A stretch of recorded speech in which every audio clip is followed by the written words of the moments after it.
Tassir Sibomana, personnellement, moi, je l'ai connu en 2009 lors du processus de réunification du parti Prona en 2009.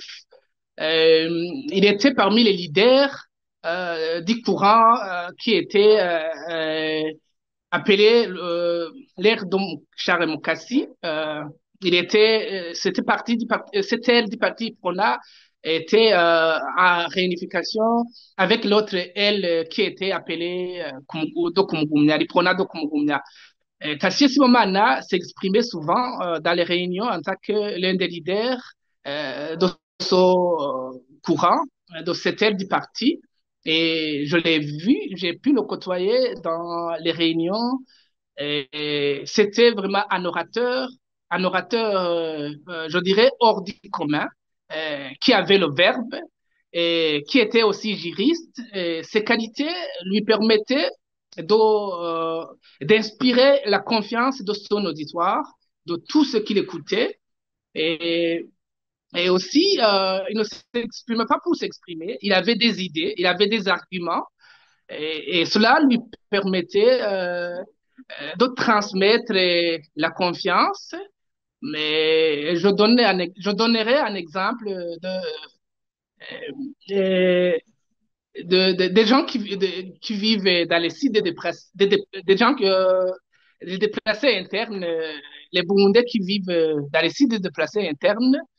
Et Tassio Sibomana était considéré comme quelqu'un à qui il pouvait se confier et il lui écrivait des messages quand il recevait des menaces de la part des autorités locales. Et il faisait le recours à Tassio Sibomana, alors que Tassio Sibomana n'était pas député, n'était pas président du parti Prona, mais il s'était imposé comme un défenseur de ces gens qui sont abandonnés depuis 30 ans dans les sites de déplacés internes. Et Tassio Sibomana aussi défendait et incarnait de façon remarquable les idéaux du prince Louis Guagasore, à savoir l'unité nationale, c'est-à-dire le rejet de tout ce qui est division ethnique. Et il avait milité depuis longtemps dans euh, il militait dans la génocide au sein de l'accord cadre pour la restauration de l'état de droit au Burundi. Et Tassier Sibomana, euh, a, ce qu'il défendait aussi, il a montré qu'il croyait à ce qu'il dit. Il a toujours joint à l'acte, à la parole. Tassier Sibomana a prouvé, je me souviendrai que en 2009, en 2015, Tassier Sibomana en 2015 avait été parmi les hypronistes qui ont été élus députés dans la coalition Amizero Barundi en tant que des indépendants.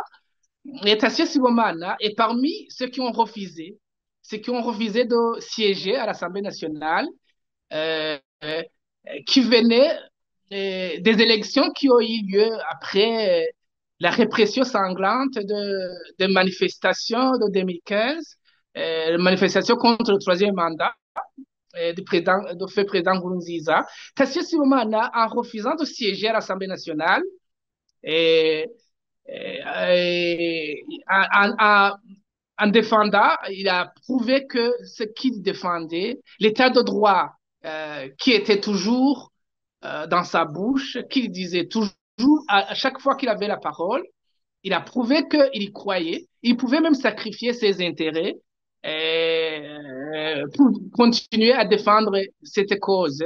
Ce qui n'arrive pas, ce qui n'est pas du commun de mortels. Il y a, c'est pas tout le monde qui aurait pu résister face à une offre de ce genre. Et Tassir Sibomana aussi, je me souviens que c'était un ardent défenseur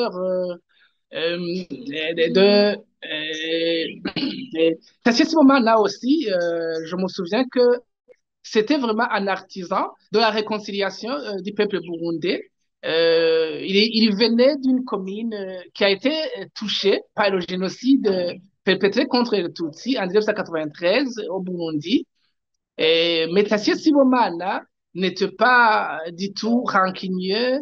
Il aimait surtout expliquer, nous parler que ses parents, ses propres parents, ont été sauvés par un voisin qui n'était pas du même ethnie, que, qui n'était qui n'était pas de la même ethnie que.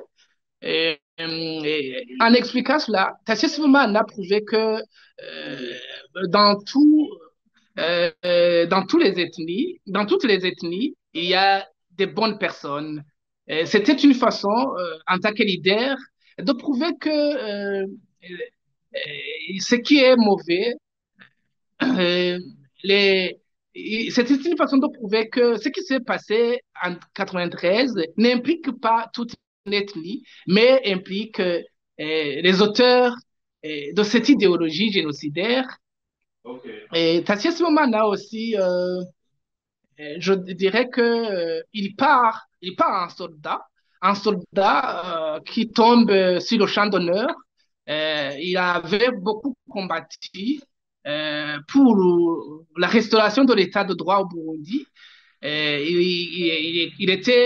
Il s'était imposé comme défenseur du droit élémentaire, le droit à la vie.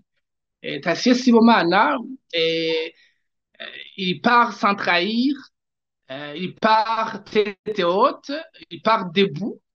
Et je dirais que Tassier Sibomana, quand même, ce qui est très regrettable, c'est qu'il part maintenant.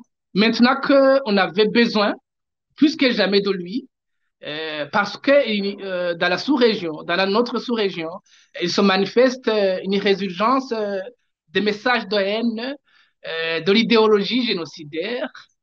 Et le délit de faciès est devenu quelque chose de réel